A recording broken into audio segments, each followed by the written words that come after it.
Good evening student. Last class हमने क्या किया था, याद है कुछ? Promoters. प्रमोटर किस लिए था? प्रमोटर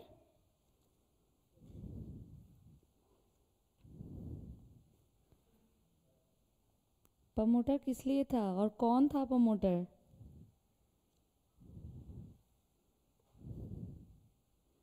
एक दो लाइन बता दो जो मैंने क्लास में डिस्कशन किया था,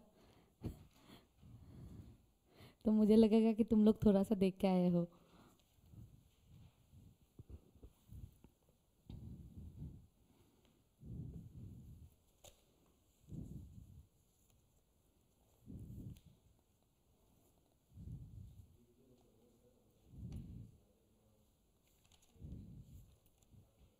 loudly. Promoter is the individual who promotes the company,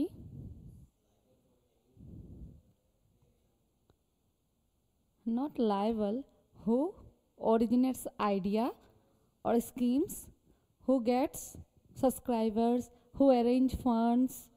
ठीक है, और कुछ कुछ था। प्रमोटर्स में भी इंडिविजुअल, फार्म, कंपनी और AOP। Promoter may or may not become shareholders after incorporation. Likewise, he may or may not be become director after incorporation। ठीक है। No person working in professional capacity is not a promoter। Okay।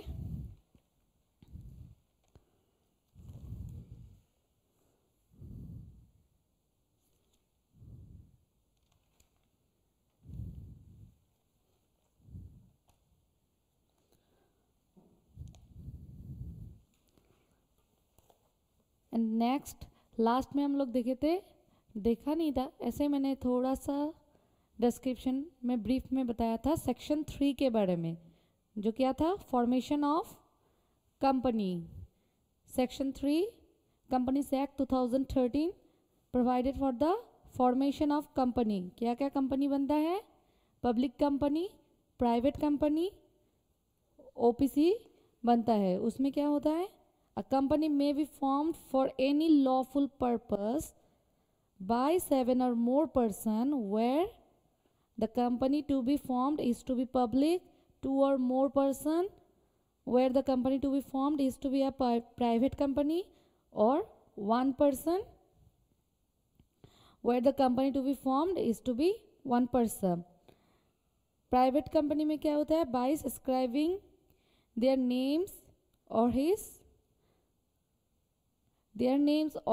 his name to a memorandum।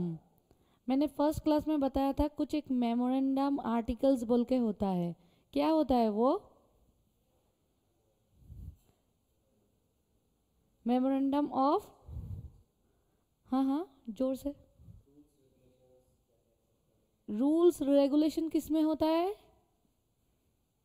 Articles में। और memorandum में क्या होता है? Informations. ठीक है, तो आज को हम लोग देखेंगे कि क्या क्या होता है एक कंपनी बनाने में।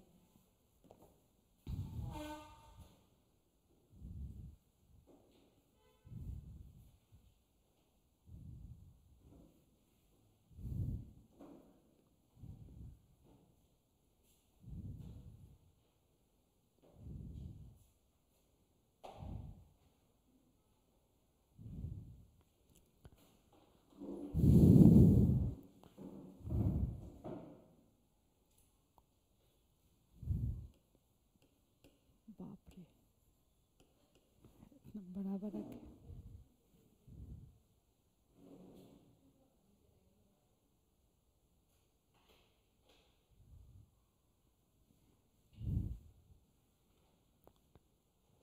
Steps of incorporation.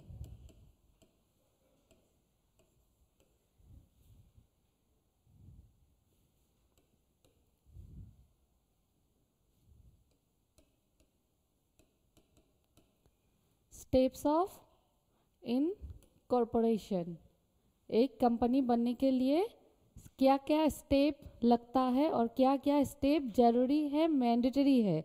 ऐसा नहीं है कि हम कोई भी स्टेप्स स्किप करके नेक्स्ट स्टेप में चला जाए। ठीक है, फर्स्ट होता है,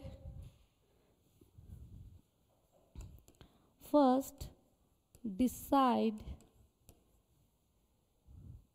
which company to form। पहले डिसाइड करो कि कौन सा कंपनी बनाना है। ठीक है, पब्लिक, प्राइवेट, ओपीसी, कुछ भी। नेक्स्ट,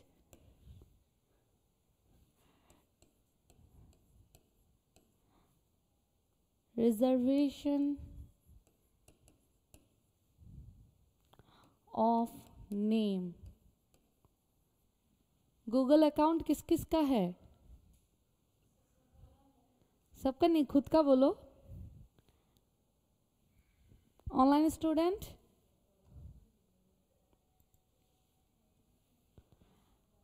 गूगल अकाउंट है? तो गूगल अकाउंट जब हम बनाने जाते हैं तो क्या देना पड़ता है? सबसे पहले नाम देना पड़ता है। तो रिजर्वेशन ऑफ नेम, कोई भी नाम दे दोगे ले लेगा गूगल अकाउंट में? तो क्या आता है? अवेलेबल है, या फिर आप जो नाम देते हैं क्या बोलता है कि नॉट अवेलेबल, ऐसा आता है ना। तो कंपनीज नेम में भी ऐसा है। ठीक है, तो हम लोग ऐसा नहीं है कि ऐसा एक कंपनी बनाएंगे कि नो मोदी, नहीं आएगा। बॉयकॉट आमिर, नहीं आएगा। तो हम लोगों को बहुत सोच समझ के या फिर सर्च करके देख के, जो MCA पोर्टल मैंने दिखाया था उसमें देखना होगा कि नाम अवेलेबल है कि नहीं है। ठीक है, तो रिजर्वेशन ऑफ नेम, नेम में सबसे ज़्यादा खेल है। अगर आपका नेम अच्छा से सिलेक्ट हो गया है, आपका नेम रिजर्व हो गया है, तभी आप स्टार्ट कर पाएंगे एक नया सा कंपनी। ठीक है, एग्जाम्पल लिख लो जो मैंने अभी बताया, नो मोदी या फिर बॉयकॉट आमिर, ऐसा कुछ भी नाम देने से नहीं होगा।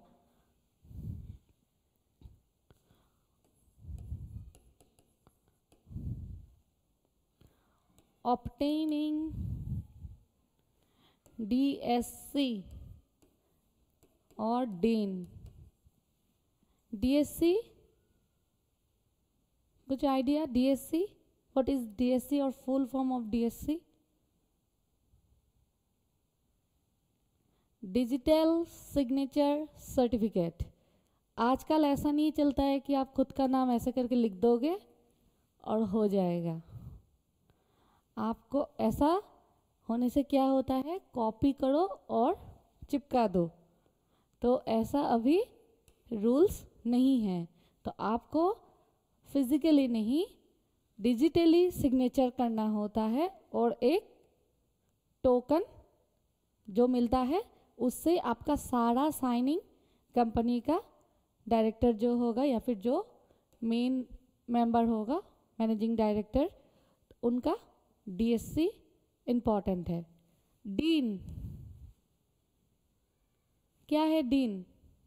डीन का तो इतना लंबा चौड़ा एक डायरेक्टर में मिलेगा, अभी नहीं मिलेगा, अभी शायद थोड़ा सा ही है डायरेक्टर चैप्टर में। फाइनल में डीन का पूरा एक सेक्शन मिलता है, उससे बहुत सारा क्वेश्चन भी आता है डीन का। क्या है डीन? किसी को भी कैसे पहचानोगे? जैसे कंपनी को नेम से जानोगे, हाँ, डिजिटल डायरेक्टर आइडेंटिफिकेशन नंबर। सारा कुछ डी से डिजिटली नहीं होता है। एक डायरेक्टर, उसका आइडेंटिटी कैसे होगा? डीन से। जिस किसी भी डॉक्यूमेंट्स में डीन होना मैंडेटरी होगा। विदाउट डीन आपका कोई पहचान नहीं, मतलब डायरेक्टर का कोई पहचान नहीं, और वो डॉक्यूमेंट्स का भी कोई वैलिडिटी नहीं, ठीक है। Obtaining DSC and dean. Next, filing of, ये जो रिजर्वेशन ऑफ नेम है विथ फी है, ऐसा नहीं है कि फ्री में बना लोगे, ठीक है।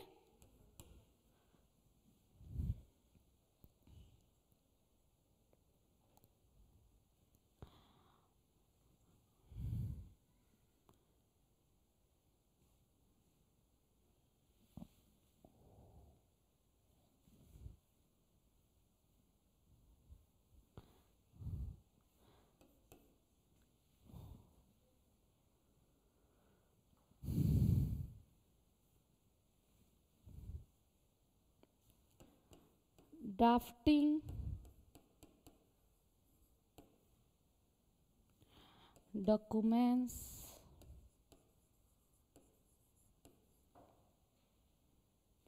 like MOA, AOA। उसके बाद क्या करना होगा, अपना कंपनी का MOA और AOA बनाओ।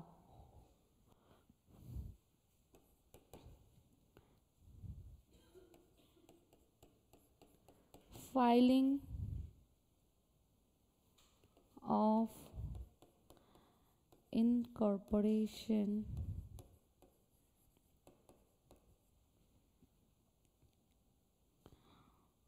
form with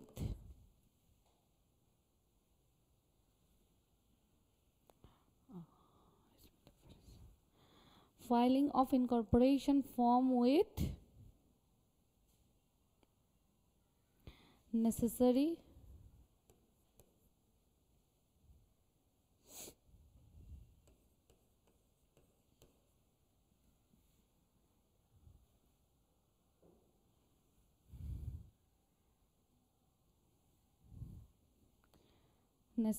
attachment।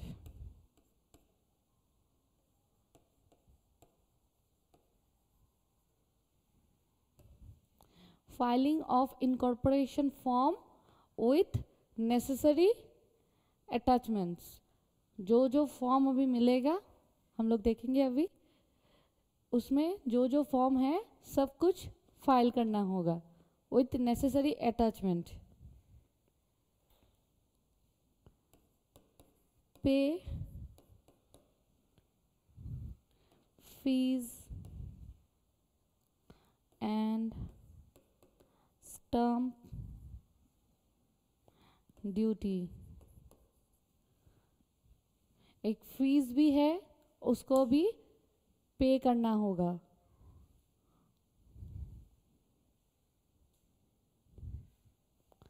नेक्स्ट हो जाएगा ऑब्टेन सर्टिफिकेट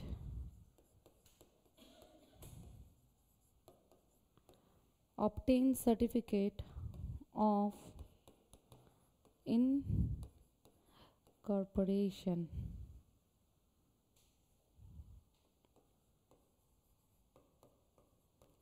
तब मिलेगा आपको एक सर्टिफिकेट कि आपका कंपनी बन चुका है, ठीक है।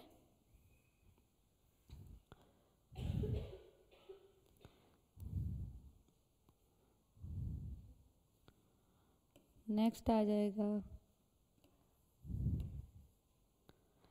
compliance before commencement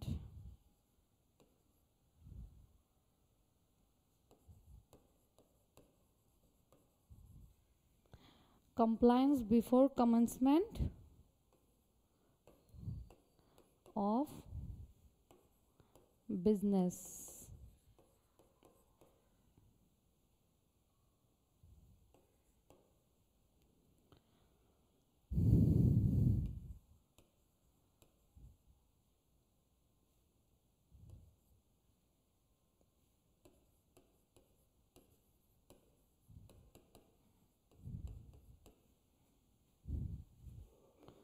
ज़्यादा ही छोटा हो गया। Decide which company to form reservation, दिख रहा है ना? ऑनलाइन स्टूडेंट को शायद नहीं दिख रहा है ज़्यादा ही छोटा हो गया। ऑनलाइन स्टूडेंट दिख रहा है ना?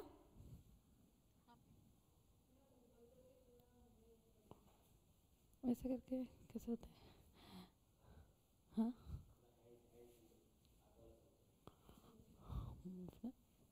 अरे बस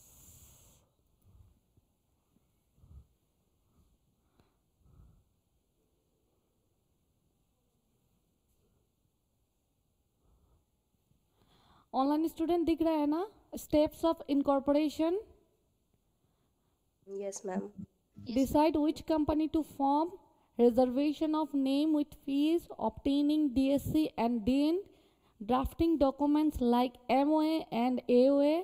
इसका आज हम लोग पूरा देखेंगे।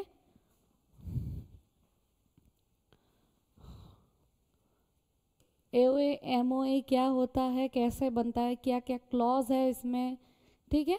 इसका पूरा सब कुछ आज को देखेंगे। उसके बाद filing of incorporation form with necessary attachment, pay fees and stamp duties, obtain certificate of incorporation, compliance before commencement of business. Business start करने से पहले कुछ कुछ कंप्लायंसेस होता है, वो करना होगा, देन आप स्टार्ट कर पाएंगे अपना बिजनेस, ठीक है? हो गया, नोटिंग हो गया। Decide which company to form, कौन करेगा डिसाइड?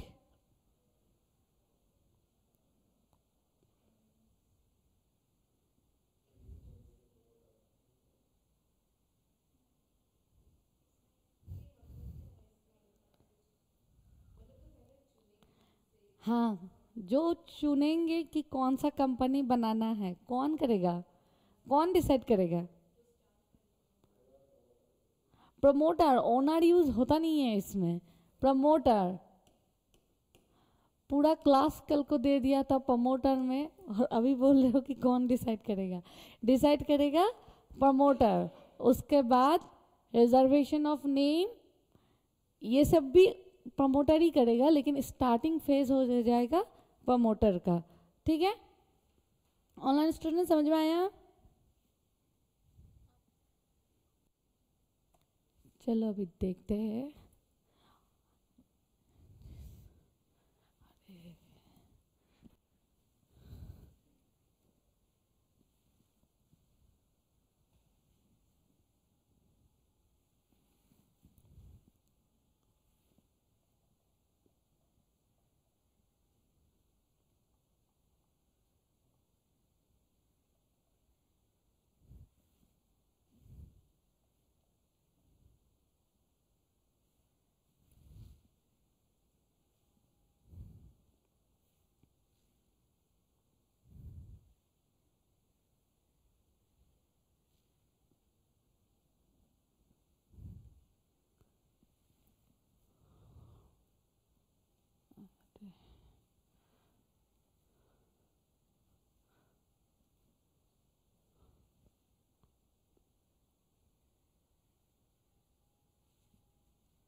ये दिख रहा है सर्टिफिकेट ऑफ इनकॉर्पोरेशन, तो बन के आ जाएगा आपका एक सर्टिफिकेट ऑफ इनकॉर्पोरेशन, जिसमें क्या रहेगा?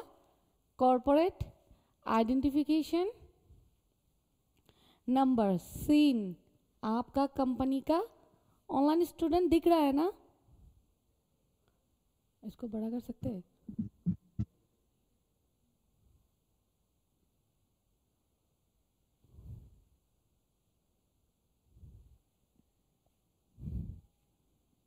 बाप रे, तो ज़्यादा ही बड़ा हो गया। फिर भी ऐसे फॉर्म 1 में आपका आ जाएगा सर्टिफिकेट ऑफ इनकॉर्पोरेशन, जिसका सीन आएगा, कंपनी का नाम आएगा, ठीक है? कौन सा अंडर एक्ट किस में बन रहा है, कब बन रहा है, ठीक है? सारा कुछ ऐसा करके सर्टिफिकेट एक पूरा बन के आपका आ जाएगा। ठीक है, ये हो जाता है मेन सर्टिफिकेट। कभी भी कोई भी अगर आपके कंपनी पे कुछ भी अकेसुई होता है या फिर कुछ भी लीगल एक्शन होता है जिसमें पूछा जाता है कि आपका वैलिड नेम वैलिड क्या है प्रूफ, तो एज ए प्रूफ हम लोग इसको दिखाते हैं। ठीक है,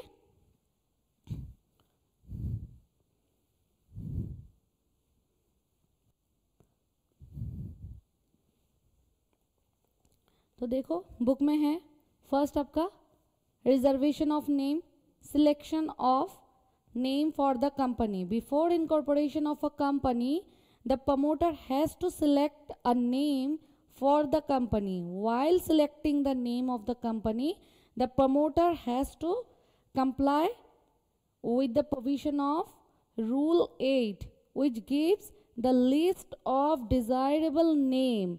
Rule 8 क्या provide करता है?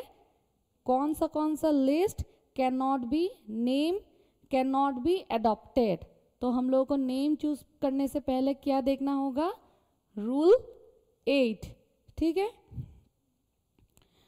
Rule 9 provides for the reservation of name. ठीक है, रूल 9 हमको बताएगा कि कौन सा नेम अवेलेबल है जिसको हम नाम के हिसाब से रख सकते हैं। An application for the reservation name shall be made. अभी बताया था ना, नाम कुछ फॉर्म फिलअप करना होगा, फाइलिंग ऑफ फॉर्म। तो नाम के लिए कौन सा फॉर्म?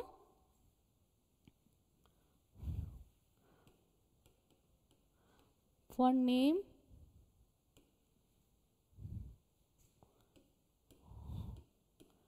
Form INC1। ठीक है, नाम के लिए हम लोग क्या देखेंगे? INC1 along with fees। ठीक है, whether the articles contain entrenchment, the company shall give notice to registrar of such provisions form number INC2 और INC7। ठीक है, entrenchment हम अभी नहीं देखेंगे। ठीक है, इतना तक याद रखिए। सिलेक्शन के लिए हम लोगों को फॉर्म देखना होगा INC1। ठीक है, नेक्स्ट क्या था? रिजर्वेशन के बाद नेक्स्ट आ जाइए, नेक्स्ट पेज में section 7 incorporation of company. Section 7 में क्या बोलता है? The promoter for the company shall submit the following documents to the registrar of companies within whose jurisdiction. जो प्रमोटर है वो क्या करेगा? डॉक्यूमेंट्स प्रिपेयर करेगा, और वो जो डॉक्यूमेंट्स होगा वो किसको देगा? रजिस्ट्रार को देगा। और कहाँ पर देगा? Within whose jurisdiction the registered office of the company. वो लोग जो रजिस्टर्ड ऑफिस बनाएंगे अपना कंपनी का, उसके विद इन जुरिस्डिक्शन में जो भी ROC रहेगा, रजिस्टर्ड रहेगा, उनको जाके सारा डॉक्यूमेंट्स दे देगा। और डॉक्यूमेंट्स में क्या आएगा? Memorandum and articles of the company duly signed by all the subscribers to the memorandum in such manner as may be prescribed। जैसे टाइप का उन लोगों को साइनिंग करना होगा वैसे साइनिंग करके प्रेजेंट करेंगे। ठीक है, यहाँ पर साइनिंग का भी एक एग्जांपल आपको दिखाएंगे।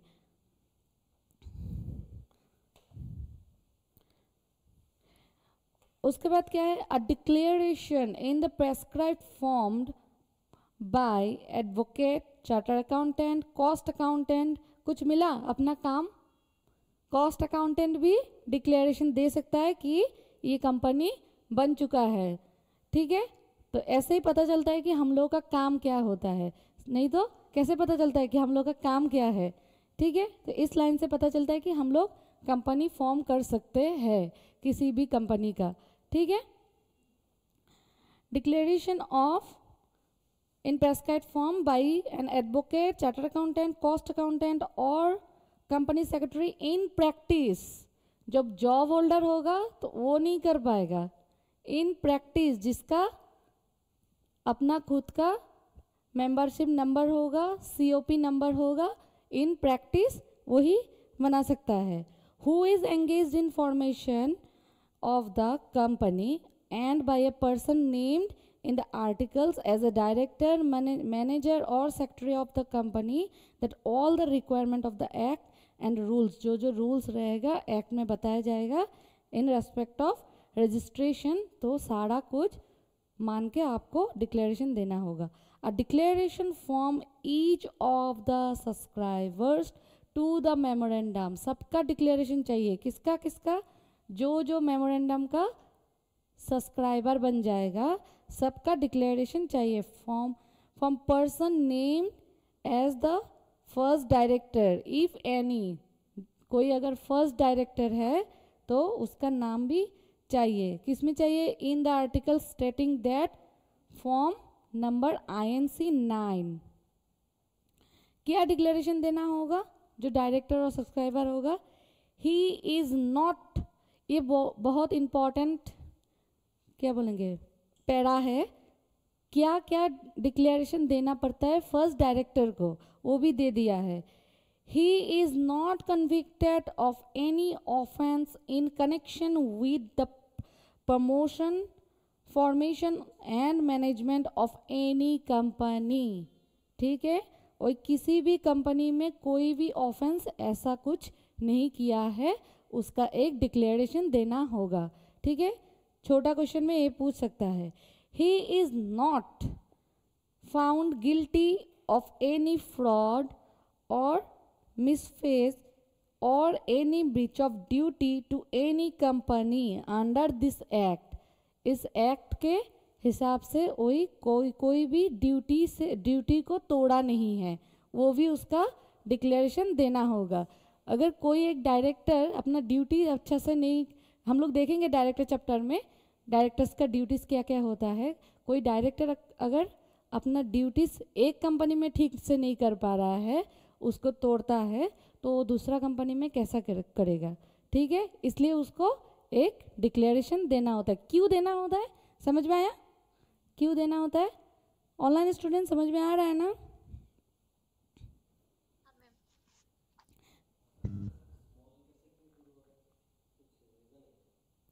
रीजन है, स्टार्टिंग में बेस लाइन है. C clause 1. ठीक है, section 7 clause C sub clause 1. First day दिखाया था ना कैसा करके सेक्शन होगा. नॉर्मली ऐसा कोई भी बताता नहीं है, फिर भी मुझे लगा कि बताना जरूरी है, नहीं तो हम लोग बताएंगे कैसे, पढ़ेंगे कैसे इसको. ठीक है, that all the documents filled with the registrar for registration of the company contain information that is correct and complete and true to the best of his knowledge and belief. जो डॉक्यूमेंट्स रजिस्ट्रार को दिया गया है for company registration, registration मतलब समझ में आ रहा है, फॉर कंपनी रजिस्ट्रेशन, वो सब कुछ करेक्ट है, सही है. ठीक है, और कंप्लीट है, ऐसा कुछ भी नहीं है. तो इससे हम लोगों को क्या पता चलता है?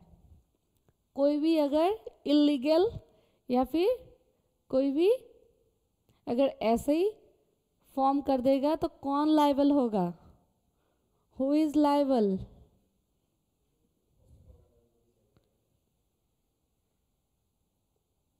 वो लोग तो आर्टिकल्स या फिर वो सब दे रहे. नहीं, हम लोग कॉस्ट अकाउंटेंट वाला नहीं पढ़ रहे हैं, सी पढ़ रहे हैं. A declaration from each of the subscribers to the memorandum and form persons named in the first directors. First जो सब्सक्राइबर्स होता है मेमोरेंडम के लिए उनको, और जो फर्स्ट डायरेक्टर होगा उनको सबसे पहले उठा के लेके जाएंगे. ठीक है, तो उसके बाद आ जाएगा डी में the address and correspondence till registered office is established. अपना एड्रेस बताओ कहाँ पर है जब तक आपका खुद का एक रजिस्टर्ड ऑफिस बन नहीं जाता. अब अगर पहले से ही अपना रजिस्टर्ड ऑफिस बना लेंगे तो क्या होगा? अगर कंपनी फॉर्म ही नहीं हुआ तो इसलिए रजिस्टर्ड ऑफिस बनाना है, लेकिन टेम्परेरी बेसिस में, या फिर जो आपने सोच के रखा है कि मुझे यहाँ पर बनाना है, असम में बनाना है या फिर महाराष्ट्र में बनाना है या फिर दिल्ली में बनाना है, जहाँ पर भी बनाना है उसका सिर्फ स्टेट का नाम अपना देना होता है, ठीक है। Till registered office is established, ठीक है। All particulars of every subscribers to the memorandum along with proof of identity, जो जो सब्सक्राइबर होगा उसका प्रूफ ऑफ आइडेंटिटी भी देना होगा। The particulars of the persons mentioned in the articles as first director of the company, जो first director होगा उसका नाम आर्टिकल्स में देना होगा। The consent to act as director, और क्या देना होगा, क्या है consent, उनका सम्मति भी देना होगा कि yes I am a director for that company, okay। उसके बाद आ जाता है हम लोगों का सबसे इंपॉर्टेंट मेमोरेंडम ऑफ आर्टिकल्स, ठीक है।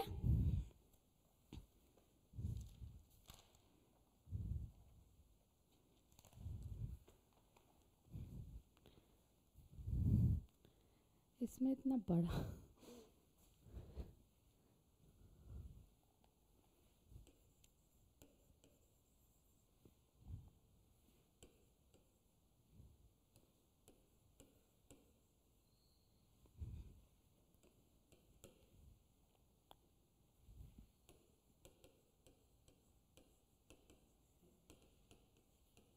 मेमोरेंडम ऑफ एसोसिएशन, MOA, ठीक है। क्या है ये मेमोरेंडम ऑफ एसोसिएशन MOA, क्या है मेमोरेंडम ऑफ एसोसिएशन?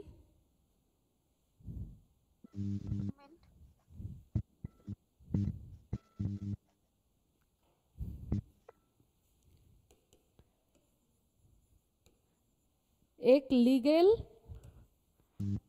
डॉक्यूमेंट्स, एक लीगल डॉक्यूमेंट्स, ठीक है, जिसमें दिया जाता है scope of operation,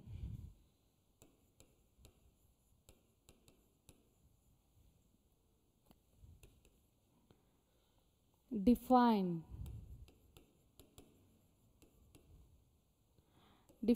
the power of a company,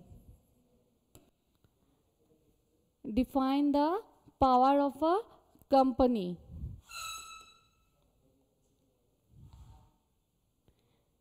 ये क्या है, बेसिक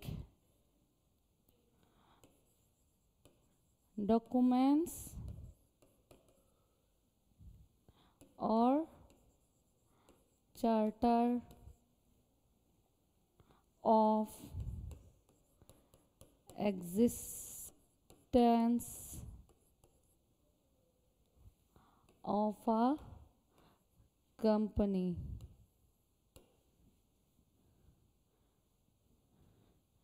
लीगल डॉक्यूमेंट्स जिसमें दिया जाता है scope of operation, define the power of a company, वो एक बेसिक डॉक्यूमेंट्स है, और चार्टर फॉर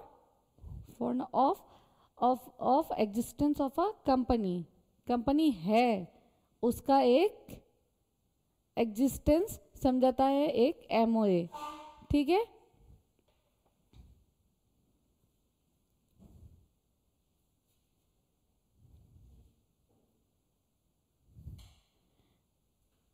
अभी बताओ एक OPC में कितना पर्सन होता है,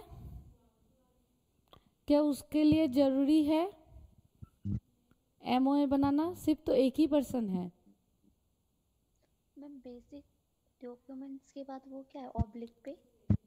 हाँ बताओ। मैं बेसिक डॉक्यूमेंट्स लिखा हुआ है यहाँ पे। राखी लास्ट कुछ बोल रहे हो, बताओ।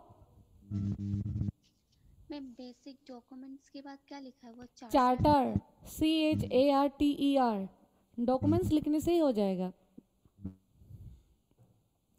एक गवर्नमेंट कंपनी को क्या MOA बनाना होगा, वो तो ऑलरेडी गवर्नमेंट कंपनी है।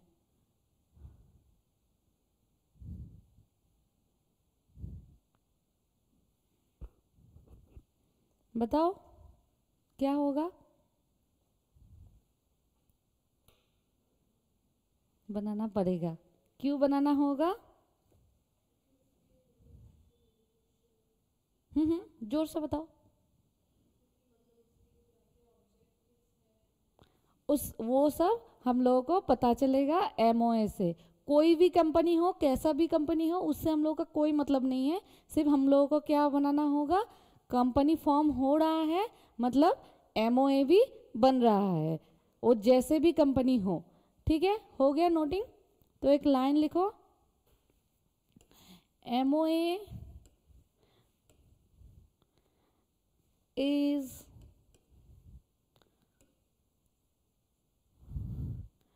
mandatory for all types of company. MOA is mandatory for all types of companies. कोई भी एक्सेप्शनल, कोई भी एग्जम्पशन नहीं है इसमें, सबको बनाना होगा।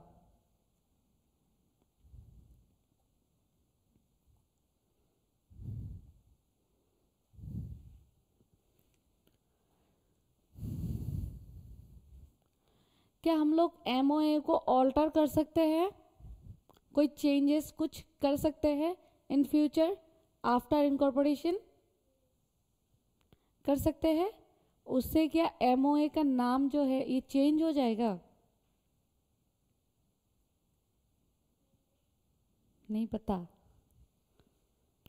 तुम अगर इन फ्यूचर में खुद को बदलना चाहते हो, कोई भी मतलब लुक्स में, क्या तुम्हारा नाम चेंज हो जाएगा? नाम चेंज नहीं होगा, लुक्स में चेंज हो सकता है, या फिर इसमें कुछ डायरेक्टर्स, या फिर हो सकता है रजिस्टर्ड ऑफिस चेंज हो जाए, कुछ भी हो सकता है। हाँ हाँ, ऐसा कुछ भी नहीं है कि अमेंडेड MOA, ऐसा कुछ भी नहीं है। सिर्फ ये वो लोग चेंज करेगा with the permission of share holders, और कुछ कुछ रूल्स है वो हम लोग देखेंगे, लेकिन नाम में कोई चेंजेस नहीं होगा। मेमोरेंडम ऑफ एसोसिएशन ही रहेगा। ठीक है, तो एग्जाम्पल याद रखना कि मेरे में अगर कुछ भी लुक चेंजेस आ गया है तो मेरा नाम चेंज नहीं होगा। ठीक है, तो एक लाइन लिखो, MOA means memorandum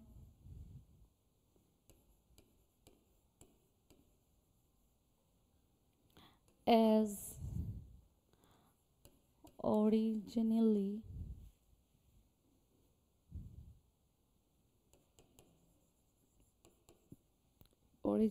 framed or as altered from time to time during the lifetime of the company if we are changing MOA, but नाम सेम रहेगा, इसमें कोई चेंजेस नहीं होगा। ठीक है, जो ओरिजिनल जो नाम था उसका वही हो जाएगा। ठीक है, ऐसा मतलब जो कॉन्सेप्ट है या फिर जो लगता है लॉजिकली कि नाम तो चेंज होना चाहिए, अमेंडेड MOA 1 क्या था, 0.1, ऐसा कुछ भी नहीं है। जो MOA है वो MOA रहेगा। ठीक है,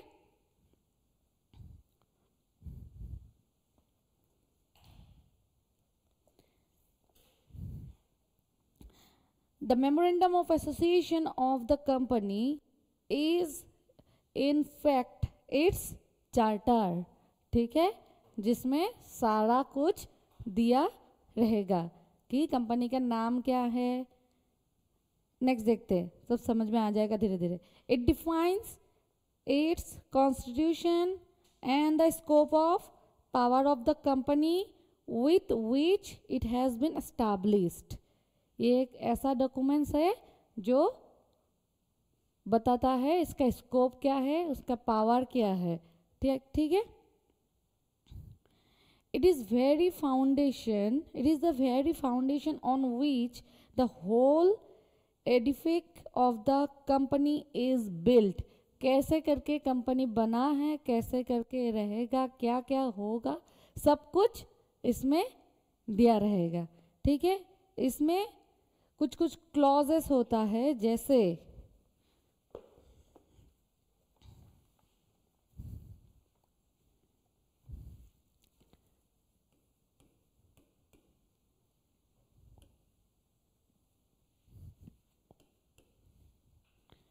name clause,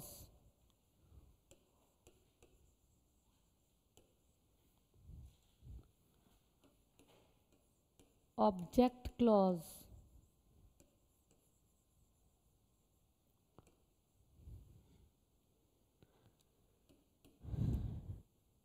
capital clause,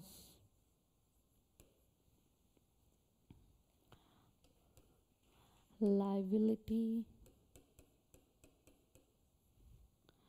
clause और situation clause। Name clause, object clause, capital clause, liability clause और सिचुएशन क्लॉज, ये 5 क्लॉजेस होता है मेनली। लेकिन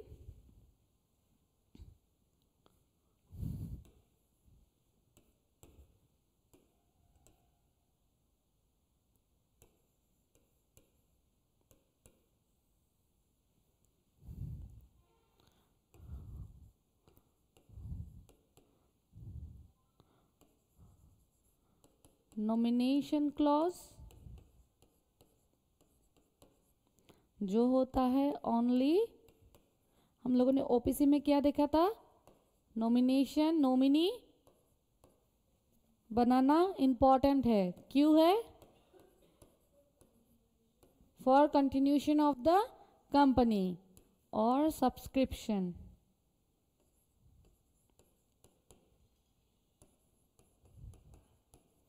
ठीक है। और दो एक है for only in case of OPC और सब्सक्रिप्शन, ये जस्ट ऐसे ही रहता है, इसका कोई क्लॉज नहीं है, ये ऐसे ही है, ठीक है। इसमें से सबसे इंपॉर्टेंट क्या है, कोई अगर किसी भी कंपनी में इन्वेस्ट करेगा तो सबसे पहले क्या देखेगा,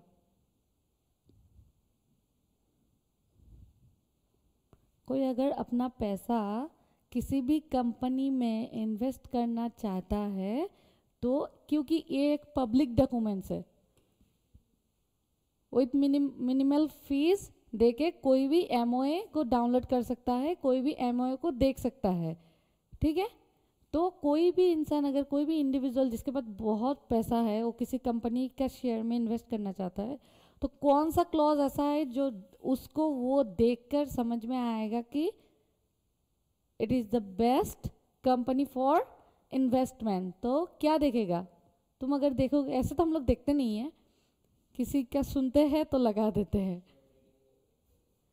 देखते हैं क्या एमओए कभी भी खोल के देखे, आपका है शेयर में इन्वेस्टिंग, नहीं है, मेरा है लेकिन मैंने भी देखा नहीं है एमओए, ठीक है। तो दोस्त लोग से पता चल जाता है, यूट्यूब देख लेते हैं और लगा देते हैं, लेकिन हम लोग एमओए खोल के कभी भी नहीं देखते हैं। लेकिन वो इसीलिए है कि देखो मेरा कंपनी का हालत क्या है या फिर मेरा विजन क्या है। तो ऑब्जेक्ट क्लॉज सबसे इंपॉर्टेंट है, तो इसका चेंजेस ऐसे ही नहीं होगा, बहुत कुछ रूल्स है, बहुत किसी का परमिशन चाहिए, वोटिंग चाहिए, उसके बाद ही आप ऑब्जेक्ट को चेंज कर सकते हैं। ठीक है, अगर ऐसे इन जनरल जो आपका ऑब्जेक्ट है उसके ऊपर भी आप कोई भी काम कर रहे हैं या फिर कुछ भी ऐसा कर रहे हैं जो ऑब्जेक्ट क्लॉज में लिखा ही नहीं है, तो वो क्या परमिशन होगा, परमिसिबल होगा? क्यों नहीं होगा?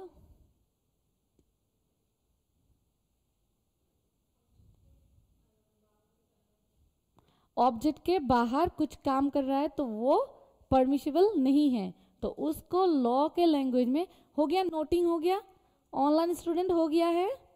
Yes ma'am.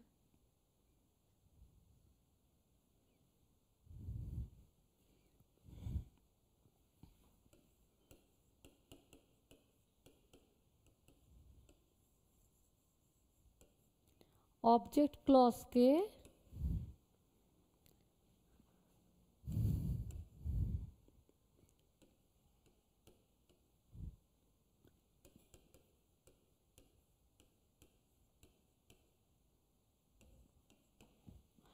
ऑब्जेक्ट क्लॉज के बाहर कुछ भी काम अगर हम लोग करेंगे तो उसको क्या बोलता है?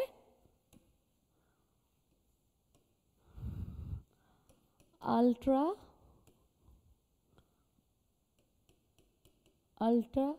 वायर्स, जो हो जाएगा वॉइड।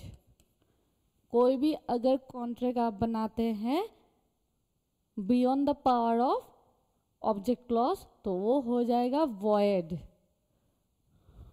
ठीक है, ये यही तो है बियॉन्ड द पावर ऑफ, तो उसको उसका कोई एक्ट नहीं है, कोई सेक्शन नहीं है, इसको हम लोग बोलते हैं प्रिंसिपल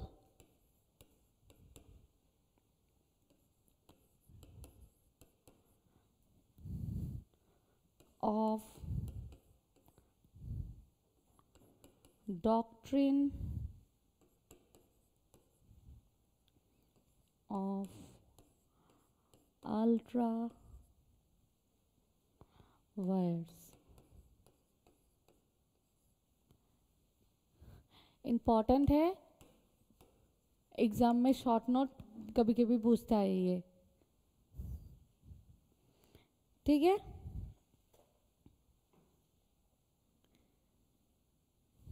हो गया?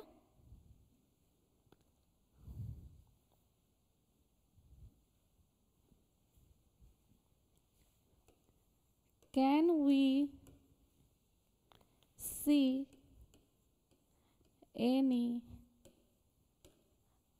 companies MOA? Absolutely yes। तो जो मैंने पहले बताया भी है, कैसे, हाउ?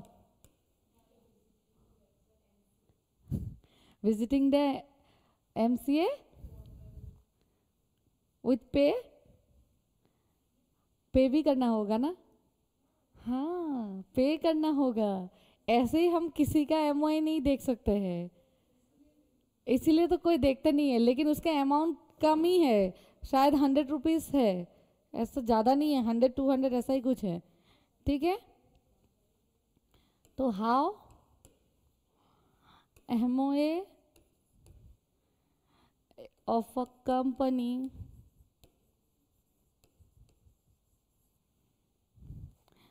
is public documents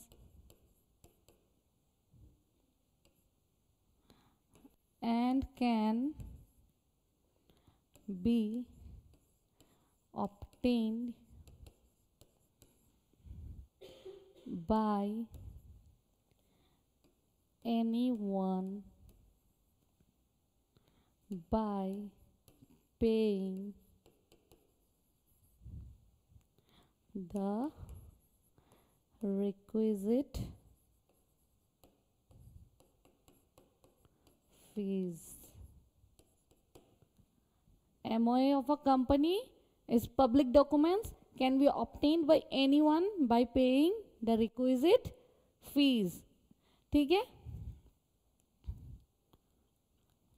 चलो एमओए देखते, हो गया।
मिला रिलायंस का,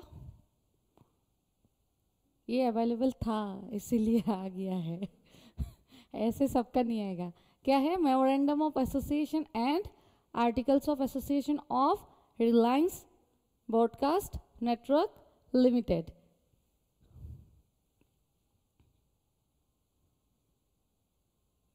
स्टार्टिंग होता है हमेशा ऐसा टाइप का डॉक्यूमेंट हिंदी और इंग्लिश में कि कोई भी आदमी इसको आसानी से पढ़ सके। ठीक है, क्या है सबसे पहले, fresh certificate of incorporation consequent upon change of name. ठीक है, सबसे पहले क्या है, नेम, हिंदी में भी आ गया है। अरे बस,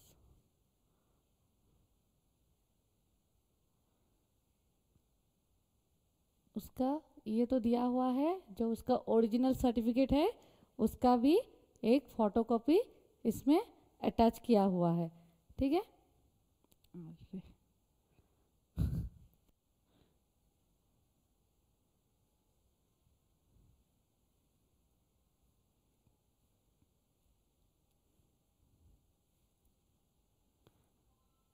बहुत बार दे दिया है। इनकॉर्पोरेशन उसका पार्ट पार्ट होता है, वही पार्ट पार्ट है, हमने सिर्फ एक चीज़ देखा था। ठीक है, सिन का एक पार्ट पार्ट कॉपी होता है। ठीक है, स्टार्ट होता है एमओए यहाँ से। सबसे पहले क्या है, क्या देखा था हमने, एमओए में सबसे पहले क्या होता है, नेम क्लॉज। ठीक है, इसके साथ साथ हम बुक में से भी देखते जाएंगे। The name of the company with limited as its last word in case of a public company and the private company as its last word in case of a private company, name clause. ठीक है, this shall not be apply, mark my word, this shall not be apply in case of companies registered under section 8। section 8 में ऐसा कुछ भी limited या फिर Pvt limited नहीं लिखा जाता है। ठीक है, similarly in case of government companies the name of the company shell and with the word limited, ऐसा कुछ नहीं होता है। ठीक है, तो सबसे पहले क्या है, main board objects of the company to be pursued by the company, अरे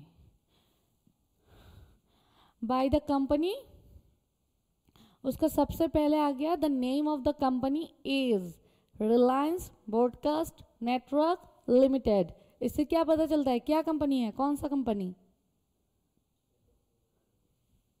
पब्लिक कंपनी, पब्लिक कंपनी, इससे पता चलता है। ठीक है, नेक्स्ट क्या है, एमओए में नेक्स्ट क्या है, अभी तो बताया था,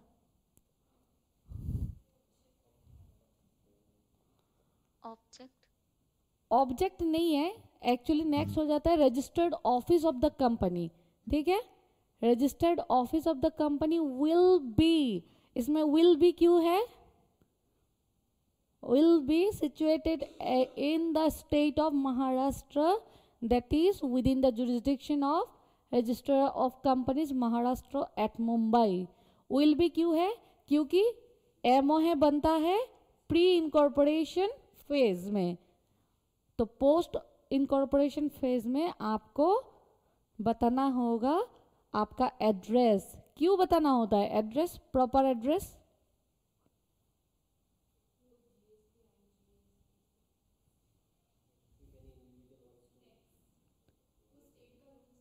नहीं रे, कुछ भी अगर डॉक्यूमेंट्स आएगा आप पे, आपके कंपनी के नाम पे, तो कहाँ आएगा? इसीलिए प्रॉपर एड्रेस देना होता है, इसलिए यहाँ पर लिखा हुआ है विल बी। ठीक है, क्यों विल बी है? फॉर्मेशन नहीं हुआ है, सिर्फ अपना स्टेट कौन सा है बता के रखो, आफ्टर इनकॉर्पोरेशन आपको बताना होगा। ठीक है, the state in which registered office of the company is to be situated. ठीक है, नेक्स्ट क्या आ जाता है? The object for which the company is propose to be incorporated and any matter considered necessary is furtherance thereof। तो आपको क्या बताना होगा? कंपनी का object, provided that important line, nothing in this clause shall apply to a company registered under section 8। Section 8 क्या होता है? NPO, non profit organisation, जिसका क्लियर ऑब्जेक्ट पता चलता है उसका नाम से। ठीक है, तो आपको इसके लिए ऑब्जेक्ट बताना इंपॉर्टेंट नहीं है। ठीक है, nothing in this clause shall apply to a company registered under section 8। ठीक है, तो ऑब्जेक्ट देखो, इसमें object, the object for which company is established are,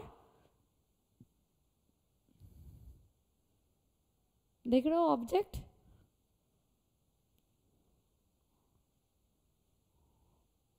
ऐसा नहीं है कि एक दो ऑब्जेक्ट लिखो और पार हो जाओ। ऑब्जेक्ट के बिहाफ में कोई भी काम अगर करोगे तो लगेगा आपके ऊपर पेनाल्टी, आपके ऊपर नहीं, जिसके ऊपर लायबल होगा उसको लग जाएगा शॉकिंग न्यूज़। ठीक है, तो ऑब्जेक्ट पूरा क्लियर होना पड़ेगा, सब कुछ ऑब्जेक्ट क्लॉज में लिखा होना पड़ेगा। ठीक है, तो अगर कुछ भी ऐसा एक्ट करते हैं जो ऑब्जेक्ट क्लॉज में नहीं है, तो वो क्या हो जाएगा? अभी बताया था ना, अल्ट्रा वायरस, उसको हम लोग क्या मानेंगे? वॉइड। एग्जाम में इससे क्वेश्चन पूछता है, ऐसा कुछ ऑब्जेक्ट में है लेकिन उसने उसके बियॉन्ड कोई काम किया है ये कंपनी में, क्या ये वैलिड कॉन्ट्रैक्ट है? ऐसा करके केस लॉस आता है एग्जाम में। ठीक है, तो ऑब्जेक्ट क्लॉज बहुत इंपॉर्टेंट है। देखो, अदर ऑब्जेक्ट भी दे दिया है, अदर ऑब्जेक्ट्स भी इसमें क्लियरली दे दिया है कि ऐसा कुछ भी कर सकता है। वो सब मेन ऑब्जेक्ट था और ये सब अदर ऑब्जेक्ट भी, ऐसा भी कुछ कुछ हो सकता है। देखा, सारा है ना?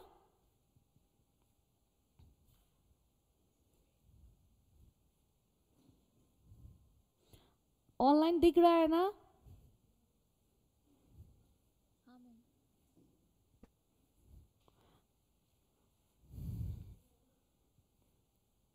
क्योंकि सबसे इंपॉर्टेंट है ना ये चीज। ऑब्जेक्ट क्लॉज के बाहर कुछ भी नहीं होगा, अगर किए तो लग जाएगा आपके ऊपर। देखा, ऑब्जेक्ट क्लॉज खत्म ही नहीं हो रहा है इसका।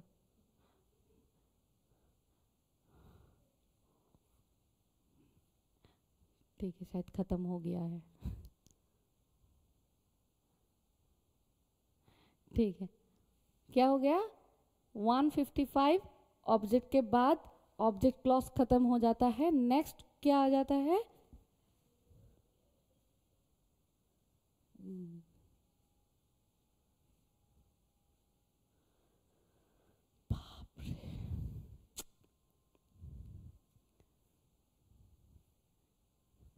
नेक्स्ट क्या आ जाता है? कैपिटल, कैपिटल नहीं, लाइव कैपिटल, हाँ कैपिटल क्लॉज, क्लॉज नहीं, clause 4, the liability of the members of the company is limited. हम लोगों ने क्या क्या देखा था?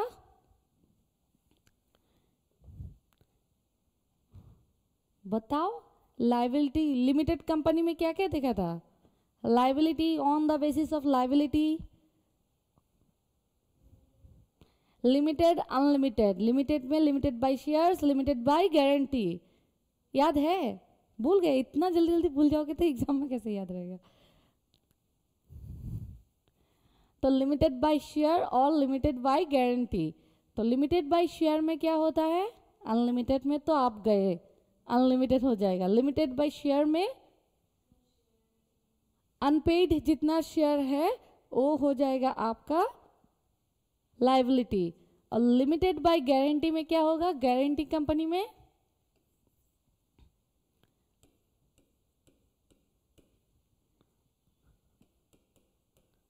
क्या आप लोग कंफ्यूजन हो रहे हो? बीच बीच से ऐसे कॉन्सेप्ट लिखाने से कंफ्यूजन हो? ऑनलाइन स्टूडेंट कंफ्यूजन हो गया? अगर नहीं हो तो मैं कंटिन्यू ऐसा करके करूँगी, नहीं तो डायरेक्ट डायरेक्ट बुक से पढ़ा दूंगी।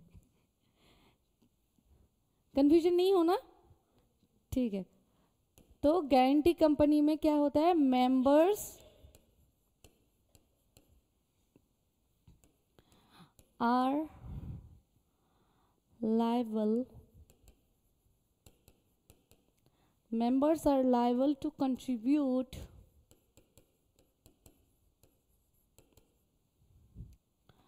up to amount of guarantee। ठीक है।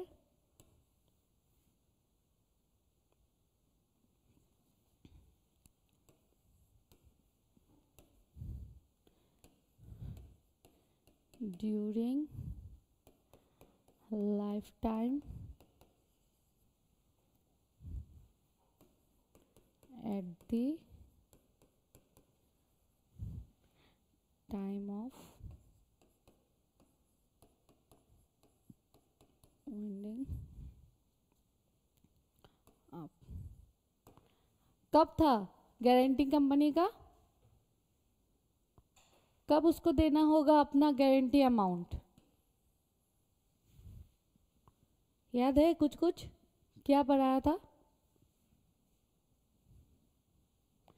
During the life time of the company देना होगा या फिर at the time of vending आप उसको अपना गारंटी अमाउंट देना होगा? At the time of vending आप, याद है आपको मिलेगा 10 रुपीज। ठीक है। तो गारंटी कंपनी को देना होगा at the time of winding up. तो इससे एक क्वेश्चन बनता है,